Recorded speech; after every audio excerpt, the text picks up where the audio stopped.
Les lignes rouges, je peux vous rassurer que l'accord de principe en a tenu compte en ce qui concerne la partie République démocratique du Congo, parce que vous retrouverez dans ce document la problématique de l'intégrité du territoire, clairement identifiée, les questions de souveraineté, clairement identifiées. La Constitution fait partie, la Constitution de la République démocratique du Congo fait partie des textes de base qui vont être utilisés pour la rédaction de l'accord de paix. Et la nécessité de la restauration de l'État, que j'ai explicité ici et qui est très claire. Et moi, j'estime que nul n'est important de nous étaler dans des polémiques sur des principes étatiques républicains suffisamment clairs comme celui de la restauration de l'autorité de l'État. Nous avons ici à plusieurs reprises dénoncé la mise en place d'une administration parallèle qui prête à confusion et qui consacre la déstabilisation de tout notre système de gestion publique et administrative. Et cela va être réparé par la restauration de l'autorité de l'État et l'accord de paix qui va bientôt être rédigé. Et ici, je dois souligner aussi que je n'ai pas eu l'occasion de le dire, à partir de la reprise des discussions, nous nous sommes convenus un maximum de 10 jours. On a dit de 7 à 10 jours de discussion pour arriver à la signature de l'accord de paix. C'est ce qui est convenu. Donc, je crois que c'est suffisamment clair, c'est positif et c'est constructif. Et c'est à l'avantage de tous ceux qui aiment le Congo et qui espèrent que cette paix-là, que nos populations recherchent, sera très prochainement retrouvée. Merci, M. le vice-premier ministre. M. Patrick Ampé. Merci beaucoup, M. le ministre. Plus de 53 pour ne rien rater sur la sécurité, la santé, la politique et que sais-je encore.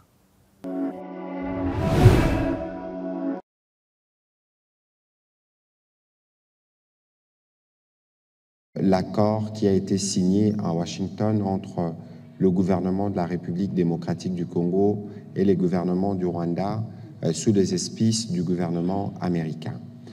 Comme nous aimons à le dire souvent, le président de la République est résolument engagé pour le retour de la paix, une paix qu'il souhaite durable et définitive dans toute la République démocratique du Congo, spécifiquement dans sa partie Est. Depuis le rendez-vous manqué du 15 décembre 2024 à Luanda, je voudrais vous faire un rappel de ce qui a pu être entrepris et qui nous permet aujourd'hui d'être à l'avant-dernière étape avant que nous ne puissions avoir un accord de paix, cette fois-ci avec le groupe M23. Le 18 mars 2025, vous vous souviendrez, le président de la République a rencontré autour de l'émir du Qatar, le président du Rwanda. Une déclaration en était ressortie fixant la volonté de deux parties de parvenir à la paix. À la suite de cette déclaration, des discussions ont commencé entre le représentant du gouvernement de la République démocratique du Congo et ceux du M23 qui ont abouti au 23 avril 2025 à la signature d'une déclaration qui fixait les principes des discussions et qui appelait à un cessez-le-feu et qui engageait y compris les professionnels des médias à accompagner cette initiative de paix. 2 jours plus tard, il y a eu la déclaration de principe signée cette fois-ci à Washington entre notre ministre des Affaires étrangères et son homologue rwandais qui fixait les lignes de ce qui a figuré dans l'accord qui a été signé le 27 juin 2025. Ensuite, il y a eu la déclaration de principe qui a été signée samedi 19 juillet 2025 qui fixe les grands points qui feront l'objet de l'accord qui devra être normalement signé suivant l'esprit de ce qui avait été dit dans la déclaration de principe autour du 20 août. Et donc, ce soir, nous avons le privilège de recevoir le vice-premier ministre, ministre de l'Intérieur, qui était à Doha et qui était un peu comme l'observateur du gouvernement pour suivre de près les discussions qui se faisaient. Comme vous l'avez vu, il y avait aussi son homologue rwandais qui était sur place parce que le point des déblocages de ces discussions a commencé par la rencontre entre le président rwandais et les présidents de la République démocratique du Congo autour de l'émir du Qatar. Et donc, monsieur le vice-premier ministre, bonsoir. Bonsoir.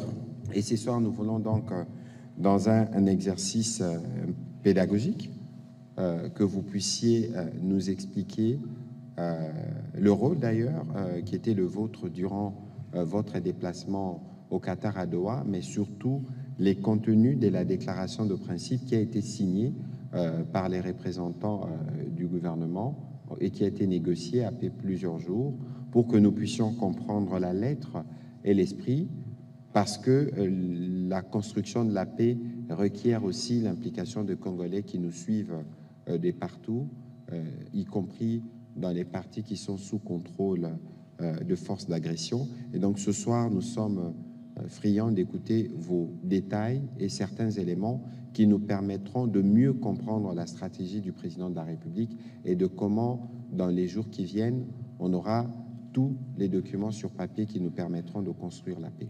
Vous avez la parole, monsieur le vice-premier ministre. Bon, je crois que vous avez résumé les circonstances et l'exercice auquel nous nous sommes donnés à Doha. Tout le monde sait qu'il y a eu différentes étapes. Après, du fait principalement du conflit armé et de la crise sécuritaire qui sévit en République démocratique du Congo, principalement, on estimait que ces personnalités devaient être d'une certaine responsabilité.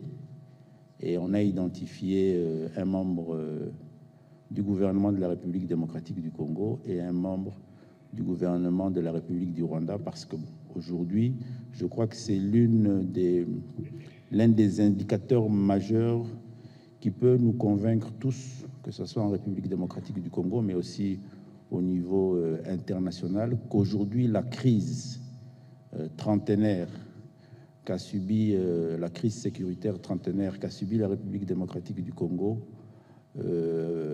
est aujourd'hui mieux explicitée, mieux connue, mieux définie en termes des différents intervenants. Et l'accord de paix de Washington l'a consacré d'une certaine manière. La responsabilité du gouvernement de la République du Rwanda dans cette crise n'est plus une question à débat. C'est comme ça que nous avons été invités à nous rendre à Doha pour la République démocratique du Congo, le ministère de l'Intérieur ou le ministre de l'Intérieur. J'étais accompagné de Madame la vice-ministre de l'Intérieur. Et pour la République du Rwanda, par rapport à la coalition M23 AFC, le ministre du Rwanda de l'Intérieur. Et nous avons séjourné pendant une dizaine de jours en train de suivre pas à pas les échanges, les discussions que la représentation de la République démocratique du Congo faisait avec la coalition M23 pour arriver à chaque fois avec autour du concours de la médiation à trouver les termes qu'il faut, les orientations qu'il faut pour conclure sur un document final qui a été signé et qui circonscrit le cadre qui va nous amener vers l'accord de paix qui sera signé en principe dans les maximum 2 semaines si les choses se passent comme il se doit, parce que les deux équipes les deux représentations ou les deux équipes devront retourner aujourd'hui, je crois, jour J-8, si je ne me trompe pas, devront retourner à Doha pour continuer l'exercice d'échange sur la déclaration de paix avec la contribution du médiateur qui est l'État du Qatar. Alors, Monsieur le Vice-Premier ministre, pour de besoins justement de pédagogie, lorsque je regarde les documents de la déclaration de principe, ils comportent 7 points qui commencent par les principes généraux du cessez-le-feu. Qu'est-ce que vous pouvez nous dire brièvement en rapport avec chacun de ces points pour que les Congolais comprennent la ligne qui était la nôtre durant ces discussions et c'est sur quoi va se fonder l'accord qui sera signé dans les jours qui viennent? Bon, en ce qui concerne le cessez-le-feu, il faut retenir, et je crois que c'est très important pour bien comprendre le cheminement dans lequel nous sommes. Les discussions qui se tiennent à Doha ne sont pas un acte isolé. Et je crois que je l'ai souligné dans mon introduction. Il y a eu au mois d'avril, d'abord au mois de mars, il y a eu une rencontre à Doha toujours, entre le président Félix Tshisekedi et le président Kagame. Il s'en est suivi au mois d'avril la signature d'un communiqué, bien sûr, entre les représentants du gouvernement de la République démocratique du Congo et la coalition M23. Ce communiqué-là avait consacré la cessation des hostilités, qui n'est pas un exercice facile à mettre en place, mais qui, dans l'acte en soi, signé le 23 avril, était un acte extrêmement important d'expression des partis. Et depuis ce jour-là, il y a un mécanisme qui est mis en place d'information et de vérification des faits. Et je crois que nous avons ici eu à plusieurs reprises à dénoncer le non-respect formel de cette déclaration de cessation des faits. C'est pour vous dire la fragilité de cette volonté qui avait été exprimée dans un document officiel. Et aujourd'hui, avec la déclaration des principes, la médiation a amené les partis à réaffirmer cette volonté pour se rassurer que cet engagement pris au mois d'avril est confirmé et reconfirmé et que les partis vont s'engager davantage à consacrer à ce que il y ait cessation des feux entre les différentes parties et que chacun va davantage contrôler ses positions, et cela pour l'intérêt des populations qui vivent dans ces territoires occupés. Et c'est pris dans le cadre d'un processus qui va nous amener dans les jours qui viennent, comme je l'ai dit, vers la signature d'un accord de paix qui, lui, sera constitué de plus de mesures, avec aussi des mesures d'accompagnement et des engagements en termes d'actes qui vont beaucoup plus consacrer non seulement la paix, mais il y a aussi d'autres indicateurs comme la restauration de l'autorité de l'État, qui va appeler aussi, lorsque vous prenez un autre document extrêmement important aussi, qui est l'accord de paix signé à Washington, qui fait allusion au retrait des troupes de l'armée rwandaise, qui va s'aligner aussi avec le retrait des autres troupes pour consacrer la restauration de l'autorité de l'État. Alors, cette fois-ci, vous êtes allé, en tout cas, ceux qui ont discuté sont partis dans le détail. On parle des attaques de toute nature, aérienne, terrestre, maritime ou lacustre, ainsi que tout acte de sabotage, la diffusion de propagande haineuse ou incitée à la violence, toute tentative de conquête, de modification des positions. J'espère que tous les médias qui nous suivent ont les textes devant, parce que dans l'exercice que nous faisons, il faut lire ce qui est écrit si nous voulons être sûrs que nous sommes inscrits dans la dynamique qui veut que nous puissions contribuer à la compréhension de ce qui a été convenu. Monsieur le vice-premier ministre, l'autre point, après les cessez-le-feu évidemment, en dehors de principes généraux, c'est les mesures de confiance. Alors, c'est un point dont on parle beaucoup qu'est-ce qui peut être retenu sommairement de ce qui avait été dit concernant ces points spécifiquement, parce que ça concerne y compris le sort de certains individus? Les mesures de confiance vont concerner, et nous l'avons, il était dans un premier temps prévu que des mesures de confiance soient prises immédiatement après la signature de la déclaration de principe. Mais dans la faisabilité, ça s'est avéré être un exercice assez complexe à réaliser. C'est comme ça que la médiation a préféré que nous puissions l'identifier comme un principe général qui va encadrer l'accord de paix qui sera très prochainement signé. Et cela va consister à ce que, de part et d'autre, nous puissions poser des actes qui vont renforcer la confiance de la volonté des parties à mettre en application l'accord de paix. Il pourra s'agir, par exemple, de la libération de prisonniers de part et d'autre. Nous savons, par exemple, que nous avons des vaillants FARDC et même certains de nos concitoyens civils, acteurs responsables de l'administration publique, acteurs politiques et même défenseurs des droits de l'homme qui se trouvent dans des conditions de détention. L'attribut de la force publique qui est la police nationale congolaise, et tout ça doit faire l'objet d'un processus qui va demander à ce que certaines dispositions et mécanismes soient pris, et il faut implémenter tout cela, et l'accord de paix va détailler, décliner le processus de la restauration de l'autorité de l'État. Voilà, il y a évidemment, je suis sûr qu'il y aura plusieurs questions là-dessus. Le 5e point a concerné évidemment un point qui nous tient particulièrement à cœur, c'est les retours de réfugiés, des personnes déplacées, ainsi que toutes les questions liées aux besoins humanitaires. Qu'est-ce que nous pouvons retenir sommairement de ce point, Monsieur le Vice-Premier ministre? Sur cette question, et avec le concours de la médiation, il a été convenu que nous allons nous référer au droit international humanitaire.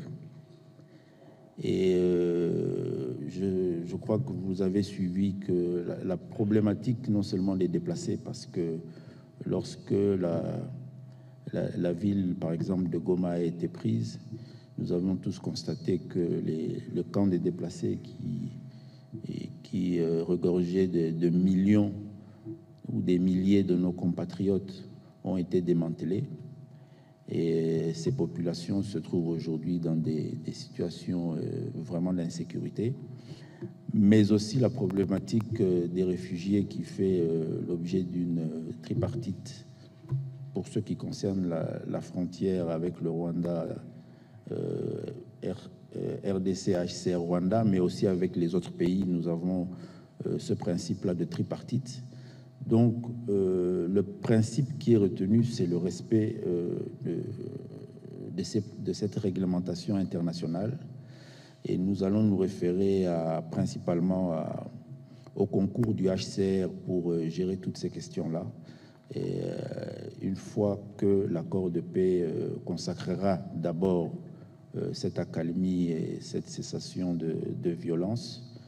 Et ici, j'en profite de l'occasion pour vous informer ou informer vos téléspectateurs que cette semaine-ci, d'ailleurs, à Addis Abeba, il va se tenir une importante réunion de la tripartite HCR, RDC, Rwanda pour traiter et actualiser la problématique de la gestion des réfugiés qui se trouvent de part et d'autre de la frontière. Donc ça va nous permettre déjà de prévenir et de prendre des dispositions qui seront sûrement prises en compte par l'accord de paix qui sera bientôt signé à Doha. Les autres points, Monsieur le Vice-Premier ministre, c'est le rôle de la MONUSCO, des mécanismes régionaux, ainsi que les détails notamment sur l'accord de paix qui fixe que les parties s'engagent à mettre en œuvre les dispositions de la présente déclaration immédiatement après sa signature, au plus tard le 29 juillet. Qu'est-ce que vous pouvez dire en termes de l'esprit?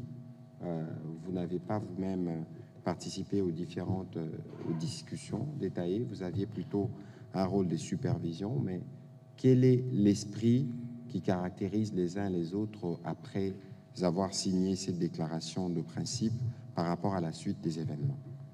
Ici, la chose la plus importante, c'est qu'il s'agit principalement de la protection des personnes civiles dans une zone post-conflit. J'estime que la question, le point le plus important, c'est que nous avons pu faire accepter par tout le monde la nécessité de voir la MONUSCO être pleinement impliquée dans la gestion de la protection des personnes civiles pendant cette période-là post-conflit. Nous avons l'avantage d'avoir des résolutions du Conseil de sécurité qui édictent suffisamment sur cette problématique-là. Et le fait que ce principe-là soit un principe accordé par tout le monde, il va être maintenant mis décliné et mis en exercice dans l'accord de paix. Je crois que c'est un avantage qui va nous permettre d'être rassurés que les populations civiles seront dans ces premiers temps-là mieux encadrées et mieux protégées par ce mécanisme-là des Nations Unies.